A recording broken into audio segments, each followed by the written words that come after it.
Jacques Mulder heeft zijn droom aan als consultant bij een technisch intermediair in Groningen. Als consultant is het voor mij iedere dag weer een uitdaging om een goede match te maken tussen de werkzoekenden in mijn netwerk en de openstaande vacatures bij mijn opdrachtgevers.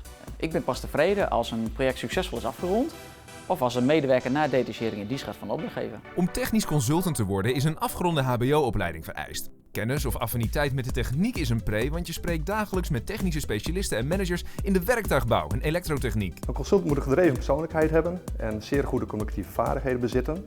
Daarnaast moet diegene empathisch mogen hebben, integer zijn en ondernemend. Het karakter van een goede consultant typeert zich als iemand die in staat is om de vacature en een kandidaat dusdanig te doorgronden dat hij in staat is om een ideale match te maken. De diversiteit van mijn werk is wat mij aanspreekt in deze functie.